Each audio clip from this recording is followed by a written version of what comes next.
What's up, everybody? April 28th edition of the Fightful MMA Podcast. Yours truly, Joe Ferraro, your host. You can follow me online at Showdown Joe. Give us all a follow at Fightful MMA. And don't forget, for all of your mixed martial arts news, make sure you visit FightfulMMA.com. It is Friday. I am joined by managing editor for Fightful, Sean Ross Sapp. Make sure you give him a follow online at Sean Ross Sapp. Sean, what's going on, man? You're all about this one. Give him a follow. Tell one friend. How about you give me 10 follows? How about you create fake accounts and you follow me on all of them? Because when I get to 100,000 followers, what will I do? I don't know. I'll think of something. I will set up a meeting where Jimmy Van will take a guitar shot to the head. That's what we'll do at 100,000 followers. Has he ever jobbed anything like that before? Do you know if Jimmy Van's done that? He's been involved in some indie wrestling in the past. I get the feeling that that's the type of thing he would be into. If we booked like a Fightful wrestling hybrid card, he would probably be down to take a bump or something. I think so. He's the man. He's too funny. Yeah. Lots to talk about in the world of MMA. There's some interesting news that's coming out there. Obviously, in my opinion, I've been paying very close attention to the Ally Quinta story. I talked Mark about Hunt action figure. Did you see that debacle? I can't wait. I assigned it to Joe Holbert. I was like, Joe, listen, everybody's going to get an article on this tomorrow. I want you to dig really deep on this. I can't, it's just crazy. It's outstanding. I mean, is that thing real? Is that thing real? I hope. If so, it's a collector's item immediately, and I'm going to buy one. Guys, don't forget, if you're tuned in live right now, we do have the live chat. That Mark Hunt wannabe action figure is just it's terrible. Anyways, live chat, top right of your screen. Before you get on there to say hi or give us a comment or suggestion, in my opinion, tell a friend. In Sean's opinion, tell 10 friends, even if 9 of them are fake. But let's get on there and let's get some love going here in the live chat. There's a whole bunch of stuff that I want to discuss. Before I get over into some MMA stuff here, I guess it is sort of MMA related. You being someone very, very involved in the wrestling community, or at least in the news site and stuff like that, what is the overall consensus of the wrestling fan base right now with CM Punk? It's very polarizing. I mean, he's always been a polarizing guy. He came up and he was the anti-WWE superstar. That's just how he was. He was smaller. Because, I mean, you got to remember, the reason I got in MMA is because I was like 160, 170 pounds, and that's too small. Now, 160, 170 pounds, which I'm much bigger than now, there's divisions for that. They have cruiserweights that size. CM Punk was the opposite. He was this skinny dude, maybe 190, 200 pounds. He eventually ballooned up, but he was everything WWE didn't want a wrestler to be, but people liked him anyway. So despite that fanfare, he kind of leaves and does so indifferently, but he pulled WWE's covers. A lot of people appreciate that. A lot of people see it as whining. There are still those people, Joe, in this line of work who are like, I paid for your house, you owe me. And, there's indifference to how he got into the UFC. Of course, there is ridicule for how he performed in the UFC. That being said, one of the reasons he left WWE was because he never got the WrestleMania main event. And WWE will say, oh, well, we have 4 main events. No, main event is what goes on last. That being said, if he shows up next year, 2 weeks before WrestleMania, and says, hey, guys, I want to wrestle Triple H at WrestleMania, 2 weeks before the show, they halt everything, and they're like, that's our new main event. That is the main event. CM Punk versus Triple H, WrestleMania main event. He can step in and do whatever he wants tomorrow if he wants to do it. So his stock has actually skyrocketed since leaving with the in the eyes of WWE and the fans. People still chant for him, yeah. And at that point, he had already passed his peak in popularity. Like, he was on the downswing when he was leaving. Not like a heavy downswing. He was still considered a upper echelon guy, but since he left, absence makes the heart grow fonder, and the old you don't know what you got till it's gone. They were really stocked up on talent when he left and had some guys that looked like they were going to break through the next level. WWE's booking didn't really facilitate that to get somebody over the way that CM Punk once got over, where ESPN were covering his scripted promos and lighting the world on fire and all this stuff. He could come back and do whatever he wanted. Like that's just how it is. And whether people believe it or not. And the funny thing is, he would be able to get an outstanding amount of heel heat for that, because he once rallied against the guys who were part-timers, the Brock Lesnars, The Rock, The Undertaker, the guys that were brought in to beat him while he was working every day. He trashed those guys because they would show up once every few months and win. Now, if he were to do that, that would make him even more polarizing. But that being said, don't see it happening anytime soon. He seems very comfortable. Apparently, the people I talk to say he is extremely good with money and extremely smart with money. Good for him. The irony was, before I came on this podcast, I was actually looking at some money that I'm taking care of and some trades and stuff like that. So, yeah, I appreciate someone that has money and that knows what to do with their money. So good for Phil Brooks. Are you doing better with your trades than the Chicago Bears did last night at the NFL draft? I didn't see or hear anything regarding the NFL. My trades are extremely basic because they're all long-term trades. There's nothing. I'm not looking for a hole in my stomach where I'm trading and chasing an algorithm or chasing a peak and then selling. Mine are all make the change now and I'll see you in a month or so or 2 months from now and take it from there. Have you ever seen the movie Draft Day? I think it had Draft Day. I feel like it had Kevin Costner in it, and it. Okay. Or Matthew McConaughey? No. I think it was Kevin Costner. Oh, yeah, Draft Day. Okay, sorry. Yeah, go ahead. He facilitated this monster draft day trade that was completely unbelievable and unrealistic. Leave it to the Chicago Bears to do something so stupid that it suspends my disbelief yet again. To trade up one spot for a person the 49ers didn't even want. They gave up their pick right after, and then 3 additional draft picks. I think a 4th rounder, a 5th rounder, and then another 4th rounder next year. I think, yeah. Terrible trade. No sense. Yeah. That makes absolutely no sense. But yeah. Yes, absolutely. We're not talking about Mark Hunt anymore. I do want to get your thoughts on a few different things. I've been paying attention to what's happening out there in the world of mixed martial arts, and there's always a concern when it comes to the safety of the fighters. When it comes to, refereeing, judging more or less has an effect in terms of their paychecks, but refereeing obviously for their safety. But now it's starting to get a little bit bigger and better. This is a conversation I had with Big John McCarthy a very long time ago. I do have it often with Frank Trigg, and of course, when I see Big John, we continue to talk about a variety of different things, but especially with the state of California. And now I think USADA is about to get involved with this whole thing regarding weight cutting. They're going to start doing these hydration tests. Fighters are going to be tested randomly by USADA. What's going to happen is they're also going to weigh them.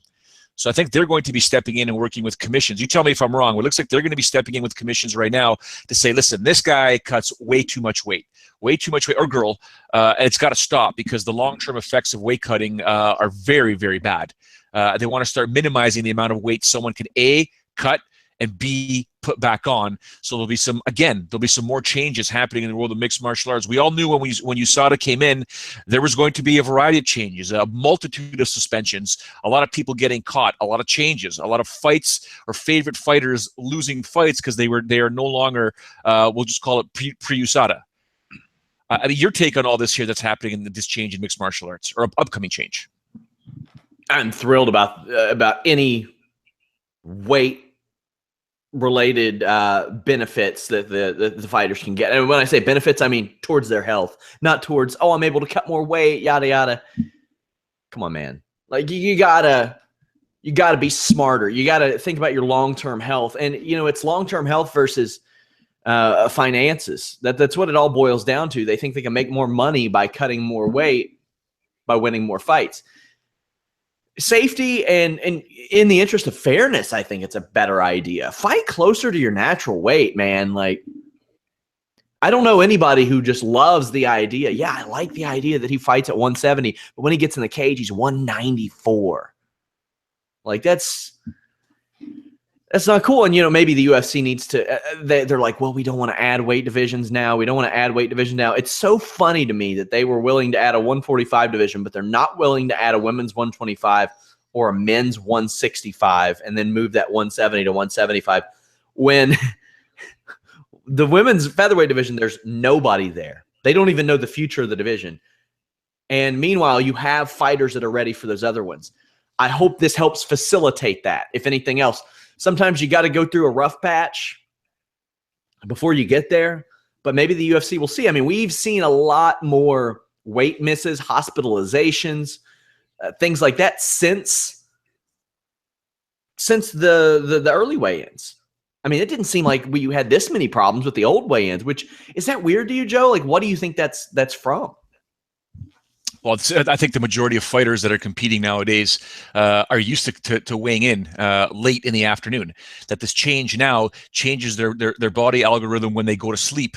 They're going to sleep basically starving. They're not putting anything in their system, or they're going to bed with a minimal amount of nutrients in their body, so that when they wake up, they can have a little bit of energy to take off those last few pounds. You're going to lose weight no matter what. Jason McDonald, who once competed in the Ultimate Fighting Championship, always told me, no matter what, you're going to lose weight overnight. You're going to lose weight when you have to urinate in the morning. You're going to lose a little bit. He was a guy back in the day that would cut the night before. He would be done right before he went to bed. Okay, or slightly tiny bit over. He told me, he goes, I would step on a scale and I would hold a glass in my hand, and I would know how much that glass would weigh. I would then pour some water in there, step back onto the scale, and then I knew exactly how much weight I would have to lose if I decide to drink this water or whatever. So yeah, Jason McDonald was the guy back in the day who would cut, you know what, I'm going to bed, I'm going to be a tiny couple of ounces over, wake up in the morning, I'm going to be fine. But then he would sit there and have to wait till 4 o'clock, 5 o'clock in the afternoon to weigh in. That's a long time to not have, like, I mean, it's 12:17 Eastern right now. Imagine being on weight, Sean, and not being able to eat, drink anything for another 3 or 4 hours. That's extremely painful. I mean, I tell people all the time, when it could be a Saturday afternoon, I'm with the family at the mall, or I'm at some store, whatever, and I'm like, or I'm working outside, or I don't have a chance to do anything, and I'm like, I'm starving. And in my head, I'm like, you're not starving. You're perfectly fine, son. Imagine what these guys and girls go through when they have to weigh in. But what we're talking about here is it's so dramatic and drastic to where they get so low. Like DC was 205 pounds. Let's just say 206, 207 in reality with the towel. He was 234, 235 on fight night. I'm a 185-pound man, and I wrestled at 149.9, and it was miserable. It was miserable. I almost killed my body doing that. Now, granted, at the time I was a young dude, didn't know exactly what I was doing. And after that, I made weight one time, and I was like, well, that's never going to happen again. And a few weeks later, I had to go to my doctor, and she said, no, it's never going to happen again, because I'm going to completely advise you against it. And I never looked back. I don't like the benefits don't always outweigh the negatives. Now, granted, again, I was very young. I didn't know necessarily what I was doing at that point. The easier weight cuts, I learned more. Things got better for me. Adam Ball says, what divisions would change? Because if you don't change all the weight classes, it seems if you're favoring certain fighters. I think 160 or 165 would be instituted, and you would move 170 to 175. Now, the benefit of that is they have just an abomination. It's an abomination how many fighters compete at those weight classes. So you take about half of each, you throw them in that mid division. Hopefully, some of the 185ers are going to come down to 175. It's just the way it's going to happen. I always liked the idea of 195 too, but man, 205 is stripped so bare right now, and it's not like back in the day, Joe. You remember when they were like playing the hokey pokey with the 195 division, like Vanderlei and Rich Franklin, and yeah, they were like, oh yeah, we'll give you this, we'll maybe do this, hey. And back then they could have done that. They could have done that because you would have had marquee names fighting at 195. A guy says too many weight divisions. Well, too many weight divisions comparative to when the UFC started. It's still not close to boxing. I think boxing has too many. One every 5, 6, 7 pounds is too much. One every 10 pounds, I don't think is that bad. I think one weight division every 10 pounds is the way to go. It always has been the way to go. And I mean, Dana White ripped me one time live in studio when I brought this up. Shocker. I know Dana White ripping me. It's another Sean Pierce, another bald guy that decides to rip me, whatever. And I brought it up. And the next thing, he ripped me apart about bringing women to MMA or bringing women to the UFC. So whatever. I mean, that worked. Yeah. I told him about a season of women on The Ultimate Fighter. Told me it was the stupidest idea ever. Okay. Oh, do you want to accept? Anyways, do you want to accept responsibility for Tough China too? Did you pitch that one? No, that's something I didn't do at all. We talked international stuff, but it's got to be quality fighters. Whoa! Anyways, yeah, what I'm trying to talk about here in terms of the actual weight divisions, I have no problem with it because 155 pounds, like you said, could easily be split up to 165 pounds. I have no issue with that. In terms of boxing, there's so many different weight classes. It's so hard to understand. You start doing it every 10 pounds, it's not difficult to know where. I think it would be absolutely fantastic if they did that. The question I have, it's a question that was asked at the post-fight press conference to Dana, not just for the 145-pound ladies division, but 125-pound ladies division, and he said no, not going to happen. And all these other weight classes, not going to happen. I don't understand why there's such negativity or such no, not going to happen. No, when it makes sense. I mean, why do you think that he or they act this way? The options are there. I don't know, stubbornness for one. Because I mean, we've seen it happen before. Now, granted, the flyweight division, we're 4 years deep and they're still forming. But they were like, "Hey, we're starting a flyweight division. Oh, we're starting it like next month." It's like, boom, there it is. The women's strawweight division, boom, they just started it. We're gonna run Ultimate Fighter. Okay, they've got the talent there. The numbers are there. The people are there. Now, granted, that 125 division will dilute a couple other divisions. It will. And that I kind of understand. The 165, I know they don't want to move a division, an established division.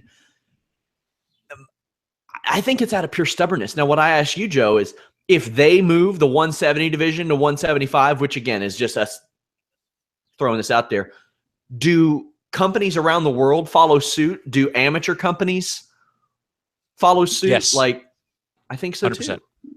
Yeah, it's they're the leader for a reason. You follow the lead. You don't try and, I mean, there's going to always be companies out there that are going to try and reinvent the wheel. But if the big show is doing it, and of course, it would have to likely, in my opinion, go through, the Association of Boxing Commissions, the Unified Rules of MMA would have to change. I don't think it's that difficult.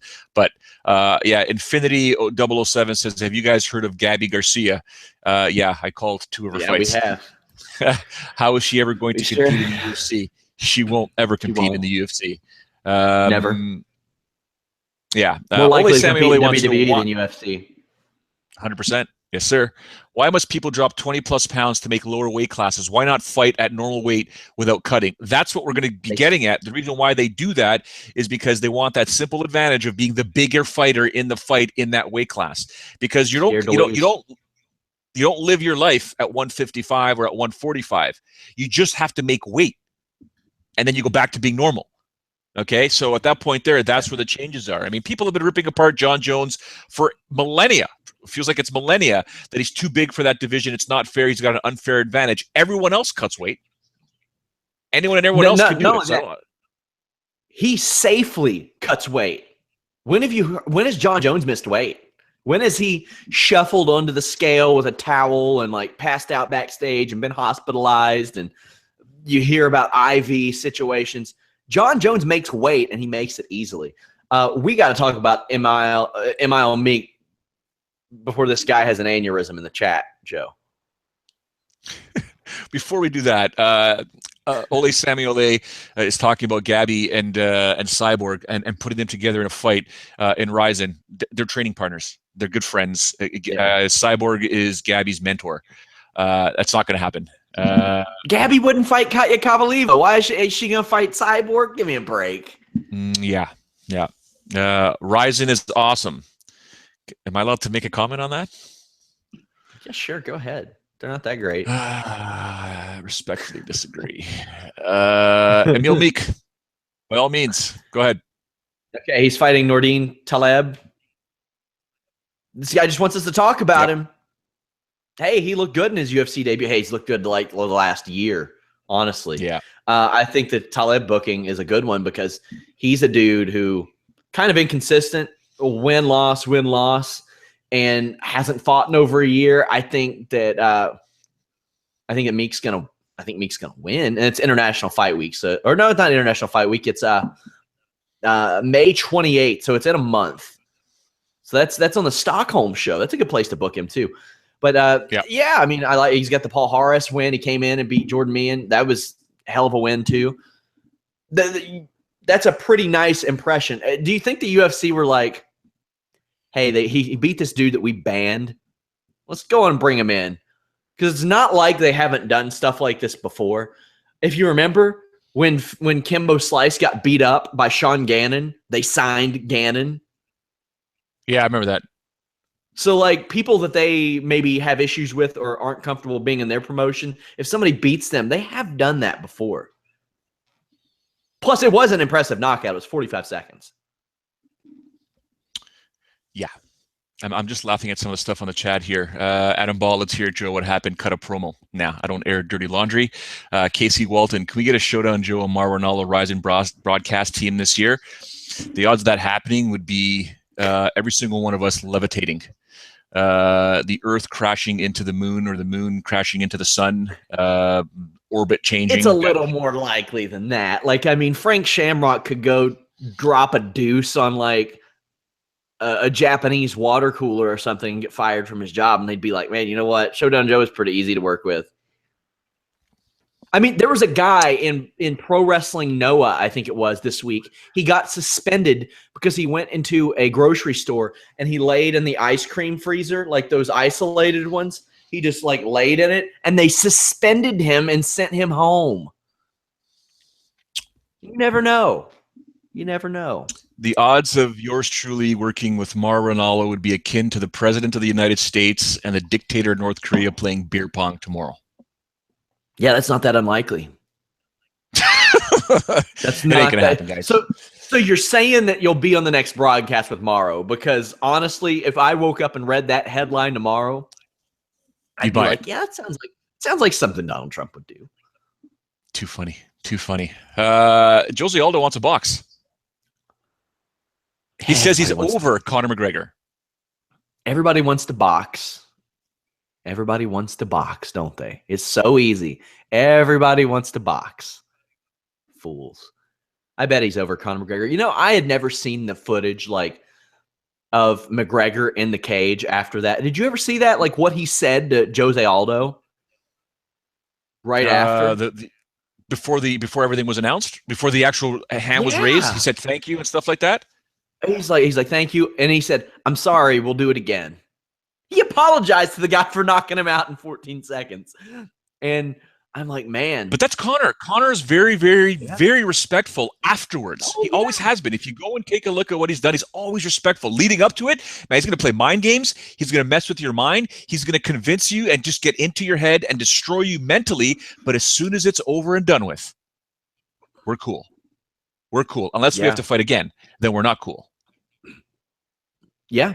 And I appreciate that. I can always appreciate that out of Conor McGregor. But Jose Aldo is not over Conor McGregor. He's not. Conor McGregor. Never get over him. Conor McGregor has been over Jose Aldo for a year and a half or however long it's been. And now he just sees. He just knows. And he's seeing that window close. If I were Jose Aldo, and he might get beat by Max Holloway. That's a hell of a fight. That is one hell of a fight.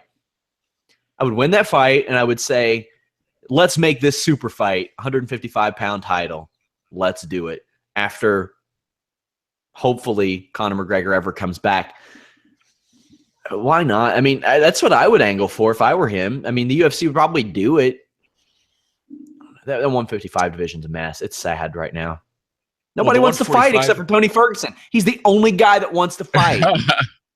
It's so Ally Quinta. But he wants more money. Yeah, but let's look at Ally Quinta. I like Ally Quinta. But he's ripping up Twitter right now. He's ripping up Twitter. That guy's getting retweets and likes like you wouldn't believe. Yeah, but does he want to fight? He signed the contract. With all due respect to him, he signed the deal that had the price on it. Do I agree that he's getting paid enough? No, I don't. But he beat Diego Sanchez. He hadn't fought in 2 years. He should have lost to Masvidal.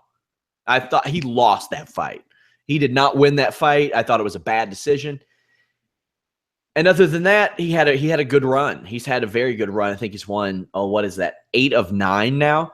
But hey, talking gets it done, but it's so weird because I think you've mentioned in another broadcast, if this were the Diaz brothers, people would be like, yeah. But people are saying he's disrespectful now.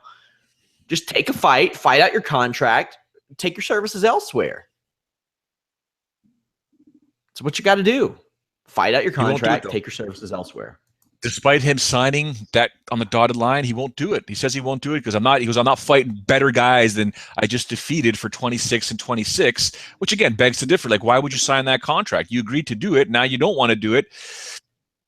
It's such a weird.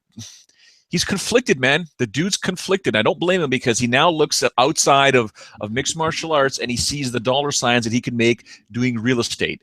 And I don't fault anyone. I used to say it all the time. If Quentin Rampage Jackson leaves the Ultimate Fighting Championship because he made so much money doing the A-team, not according to Dana White, but if he made all that money doing the A-team, why come back? Ronda Rousey, why would she come back if she's making just as much, if not more money? Well, she got paid a boatload of money against Amanda Nunes. But if she's making a boatload of money doing acting, why fight? Why take trauma? Why take a beating?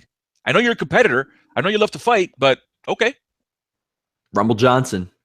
There you go. He said, I'm tired of getting hit in the head. Yeah, that's just one example. There's more. If you go up and down, you asked me 2-3 weeks ago, whatever happened? Pearson even. He left on a 3-fight winning streak. And back then, people weren't leaving on 3-fight winning streaks. Yeah. Claude Patrick. You asked me about Claude Patrick. You flat out WhatsApp me and said, whatever happened to Claude Patrick? That dude was a badass. And I'm like, yeah, he was. But he, fought in the UFC, opened up a gym. I don't know for sure if his gym is still open right now, but he opened up a gym, probably is, and found success that way. He's like, why am I going to fight for X amount of money when I can now open up a gym, get members, promote it, market it, more members come in, and I can make money that way and not get my head beat in by an opponent who's simply trained as much as I have to kick my face in. So yeah, and that's what people talk to all the time. TJ Grant got sidelined with a concussion. He was like, nah, I'm good. He was supposed to fight for the title, which I brought this up a few times, but I know you remember back then people were like, oh, the UFC paid him off to milk an injury so they could put Showtime Pettis in there. Man, he's milking the hell out of that, isn't he? I know, if that, right? If that were the case, it's been 4 years since he fought. He fought Gray Maynard and knocked him out or stopped him, and he was just like, you know what? It's not worth it. He got a regular job. And said, nah, I'm good.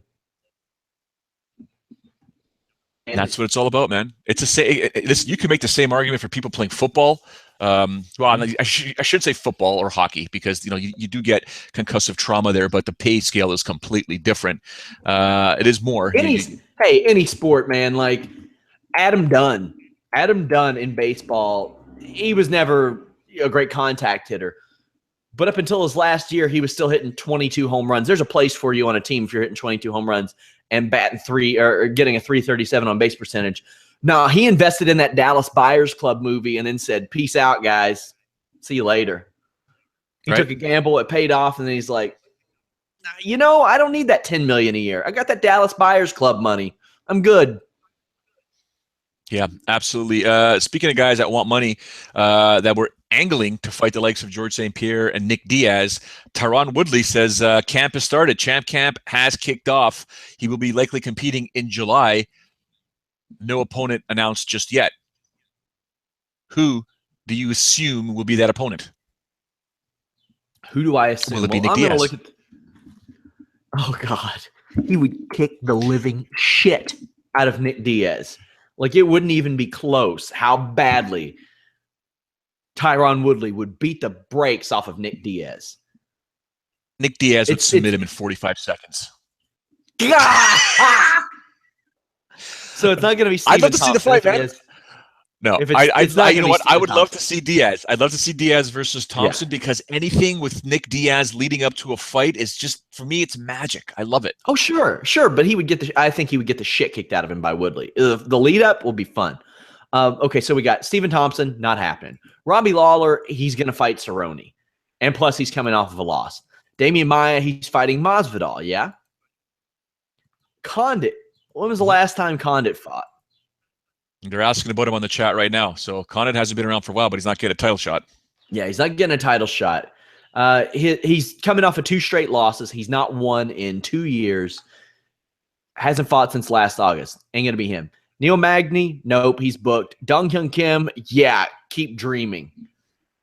Gunnar Nelson. It's Conor McGregor. Huh? It's Conor McGregor. Might be Conor McGregor. Or, you know who the number 10 ranked fighter is? It's Kelvin? Oh, Kelvin's a middleweight. Sorry. Kamaru Usman. Yeah, buddy. Come on, Kamaru. Get that title shot, son. Get that belt. Yeah. Bring it to Titan so we can hang out.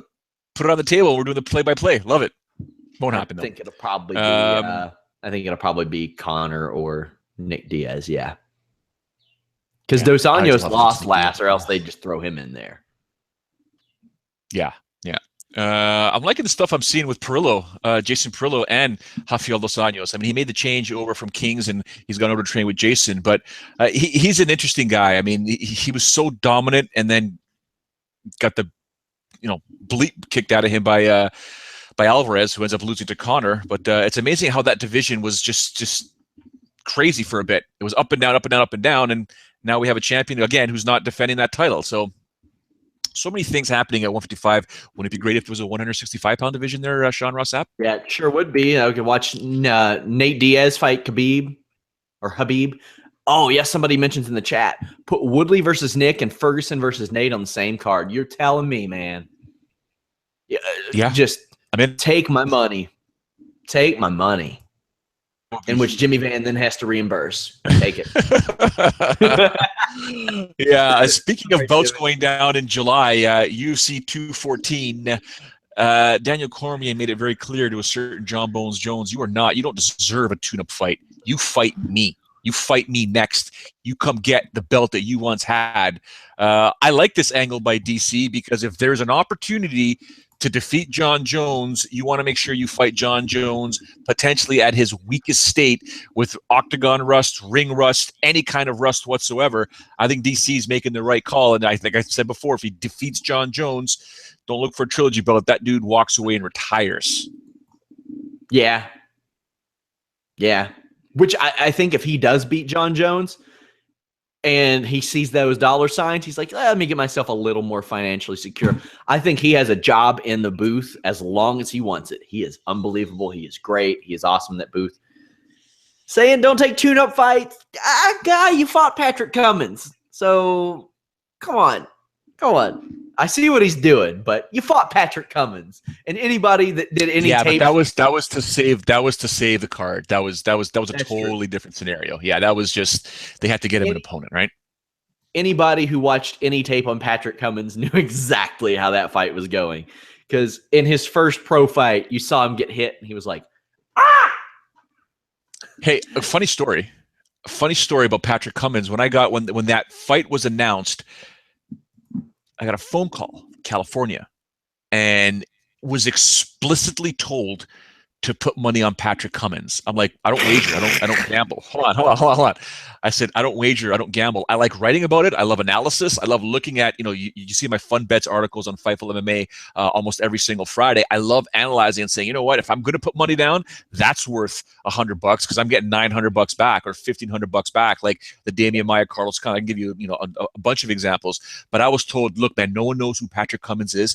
This dude is a bad, bad man. He is going to give Daniel Cormier a run for his money, and don't be surprised if he TKOs Daniel. And I was just kind of like, I've never heard of this guy. And it was on and on and on and on. And I was kind of like scratching my head thinking to myself, I know a fair amount of fighters, even on the grassroots scene. I don't know much about Patrick Cummins. And I'm looking him up. I'm like, I started mentally convincing myself this could actually happen. And I'm like, no, it's not going to happen. Daniel Cormier is a bad, bad man. And then when it went down, I was like, God, why do people do this to me? Is that the first time they've done it to me, Sean Ross Sapp? I mean, people have done it to me all the time, year after year after year. This guy belongs in the UFC. I go to an event and I watch him and I'm like, no, he'll get destroyed. So, yeah, I mean, DC, John Joe. Do you think it's actually going to happen, though? You think it's going to happen in July, UFC 214? Yes, I do. I think it'll happen. I think that John Jones wants to make additional money in case anything bad happens to him. I think Daniel Cormier obviously wants it to happen. You got to put Manawa on that show, though. You have to put Manawa on that show in case something happens. Who do we got in that division? You can't put him up against Shogun because I think they already fought, didn't they? Manawa and Shogun. Who, DC? Or no. Manawa and no, they didn't fight. So I would book Shogun versus Manawa on that same show, DC versus Jones. And if something goes down, you slide Manawa in there. And Manawa said he's willing to do that. Or you put Manawa up against just anybody in the top 15, whether it's Tyson Pedro or not Ovin St. Preux. Ovin St. Preux is booked now. Elir Latifi, anybody. Just put him on the show in case something goes down. But you know what? I've never understood that. The first time the UFC really did that was that welterweight event in Montreal where they had a bunch of different welterweights fighting on the card, which obviously protects the main event if anything happens, but it also showcases the same peeps in the division. So you automatically can say at the post-fight press conference, which Dana White never announces the fights anyways, but if the champion just did this and the number 2 and 3 guy just fought, now that guy, then we already know. We get to see it, right? So to me, it makes total sense. The other thing that the UFC always wanted to do, and this goes way back just before the Fox deal was signed, the Fox deal was signed, was the fact that the goal of every pay-per-view was to showcase a UFC champion or two. And then they went through those injuries where it was almost impossible to get a champion headlining a pay-per-view, whereas the fight nights would basically be building the fighters like they did back in the 80s and 90s with ABC Sports, where they would build the contenders that would then graduate to pay-per-view. You add a few more divisions in the UFC, you are guaranteed, virtually guaranteed, figuratively guaranteed champions on every single pay-per-view. Oh, you remember UFC 146? The all heavyweight main card? They were like, we're not losing this main event. We're getting somebody's going to step up if Frank Mir can't go. And you had Dos Santos, Mir, Bigfoot, Velazquez, Nelson, even Miocic to this day. He was fighting on there. Stefan Struve. So, I mean, I think you got to employ that a little more. Protect that main event. That way you don't get situations where, I mean, they've had to cancel shows in the past 18 months because they didn't get a suitable main event. They went a month without a pay-per-view this year after their biggest pay-per-view year ever. I don't know. You got to protect the main events. It's important. I want to ask you about Maurice Smith. I put together an article. I don't know if it's been posted on Fightful MMA just yet, but I wrote it this morning and just giving you a simple dude, a Canadian's look, who's been around since 1993, watching the sport from day one, and my experience in learning about a certain Maurice Smith. And I take people down this little journey of how I found out about Maurice Smith, and then how I had to learn much more about mixed martial arts in my own training, and how Mo Smith was such a pivotal character, a pivotal fighter, a game changer in the world of mixed martial arts. You're a few years younger than me, maybe several years younger than me, maybe a lot younger than me. What do you think of Maurice Smith? Do you have any recollection? Did you ever watch him fight? Did you ever see him fight? What are your thoughts on a guy that I believed changed mixed martial arts so much that every single fighter and fight nowadays has Maurice's fingerprints on it? I'll put it like this. A lot of people will look at his record and say, well, why is he in? 14-14, that's the point of the Pioneers wing. It gives them a little more leverage. Any guy that can make Marco Huas be like, maybe this ain't for me anymore, that says plenty to me. I mean, good God. And I love that they fought 6 years after Huas said, hung him up. He was like, I'm coming back for this one. I'm ready for this one. He beat Mark Coleman in that legendary upset. I mean, that was Mark Coleman was on top of the world, won the UFC heavyweight championship, then defended it against Tank Abbott, who not the greatest fighter, but people knew him. He was the it was selling fights before selling fights was the big thing, because people knew Tank Abbott as this controversial guy. He was the everyman. He was knocking people dead. And I mean, he had a storied history as a kickboxer as well. I thought this was a very thoughtful, great addition to the UFC Hall of Fame. And unfortunately, as before a lot of people, before I even got big time into MMA, but I remember him fighting. He fought everywhere: Strikeforce, Rings, Pride, UFC. Pancrase, baby. Pancrase back in the day. His first 2 fights on record, Minoru Suzuki. And he even fought Minoru Suzuki in like a mixed rules fight in like 89. Minoru Suzuki, who's still doing it in New Japan, by the way. New Japan Pro Wrestling. I know. Still Isn't that crazy? A guy. Yeah, a top guy. So I love that. And I'm a big Pancrase guy. He fought a lot of the legends. He fought like Shamrock, Boss Rutan. Came up on the short end there. Randleman and Randy Couture later on. Henzo Gracie. He didn't care who he fought. And that was a lot of people could take some tips from that, because the one thing you I like can be enshrined. Being double tough, it matters. Yeah. Should I talk a little bit more about what I wrote, or just drive people to read it? Because it's a different sense if I speak about it as opposed to if you read about it. But it's a beautiful. Yes. Maurice Smith to me was a game changer in so many different ways, but most specifically because when I grew up, when I got into the UFC, I remember watching UFC 1 at a bar we call it Upstairs, but it was called Marley Billiards in Midtown Toronto.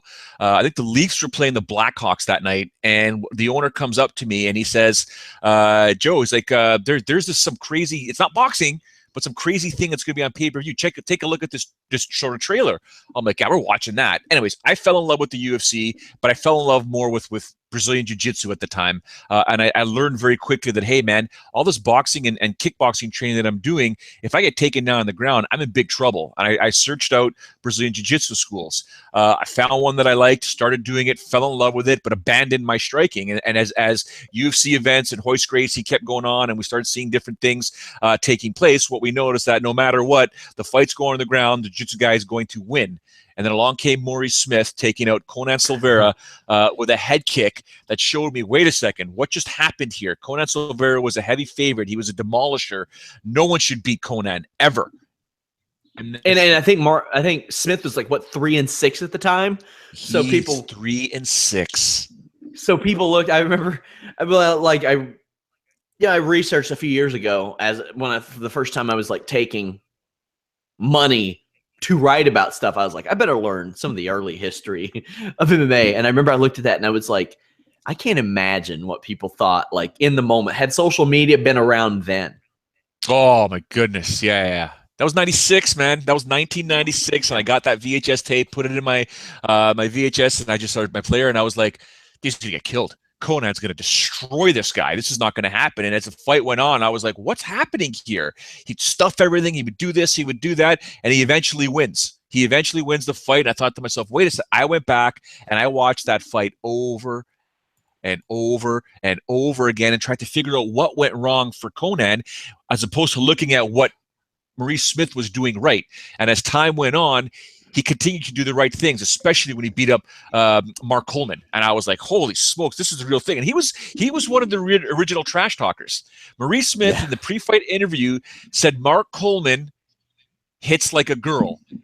Nobody talked about Mark Coleman in that manner back in the day. That guy was beyond feared across the planet. He would head down to Brazil with Randleman and all the Americans to go down and compete at those IVC shows with no gloves and headbutts with the net on the very bottom rope touching the canvas, and they would fear Mark Coleman. Nobody wanted to fight Mark Coleman. You were crazy if you were going to fight Mark Coleman. And here's Maurice Smith saying, the guy hits like a girl. I'm like, you're dead. Mark Coleman's going to eat you alive. I love you. And then I started realizing you need to slow down, Joe, because you saw what he did to Conan. And, and Mark Coleman's a different beast. He's a different beast. And lo and behold, Yeah, Smith just had one of the most like psychotic slates of opponents for like the 4 or 5 years. Like, it was insane. Before he even got to the UFC, it was like Shamrock, and then Boss Rutan, and then Boss Rutan again, then Kosaka, then Tamura, and then he beat Conan. Oh my God! Like, that guy, he had. They didn't do him any favors. No. And all the while, you know, he's got this kickboxing in the background. He jumps back over to kickboxing against like Lebanner, Ernesto Hoost. Yeah, like, you know, he didn't care. He really just didn't care who he fought. And the one thing I want to stress is, though, Sean, is he just proved to everybody the evolution that as a striker, if you can simply defend those takedowns, or if you do get taken down on the ground, you just find your way back up. And he showcased it at a very high level. And it taught guys like me and all my training partners the exact same thing. We cannot abandon our striking. We got to go back to our striking, work our boxing, work our Muay Thai, and continue learning our wrestling, and keep doing our jiu-jitsu to become truly well-rounded. And we really got to see it. Maurice Smith to me is an absolute game changer. I love Marco Huas, always will be. He's one of my favorite fighters of all time. UFC 7 with Michael Buffer, not Bruce Buffer, Michael Buffer, making the announcement, the king of the streets, only because his last name is Huas, which is basically streets in Portuguese. But the king of the streets, always one of my favorite fighters of all time. But Maurice Smith, a definite game changer. All right, my man, we are wrapping up the show here. Thank you to everybody on the live chat. I see all the stuff going on there. You guys are arguing amongst yourselves and educating yourselves, which is fantastic. But we do appreciate all of you tuning in live, especially even those that are tuned in later on iTunes and on Stitcher. But Mr. Sean Ross Sapp, what do you have going on tonight, over the weekend? What's up? Big weekend at Fightful.com. Anthony Joshua, Klitschko tomorrow afternoon. Right after that show, Carlos Toro and Steve Muehlhausen will have a post-show boxing podcast. So come there, watch the fights mid-afternoon. You don't have to monopolize your nights for it. Sunday, we have WWE Payback. Of course, we're doing a post-show after that. Come hang out in that live discussion. Got a few weeks off of MMA. It's kind of quiet. But then next weekend, we have Canelo versus Julio Cesar Chavez Jr. coverage. That's going to be fun. I'm pretty sure Carlos and Steve will do a post-show podcast for that too. Not sure, but I'm assuming they will. Yeah, and with the time off that we're having with no big show for the next couple of weeks, I did inform my wife that, hey, Saturday night, I'm not getting together with Sean Ross Sapp. We're not doing a post-fight podcast. There's no post-fight.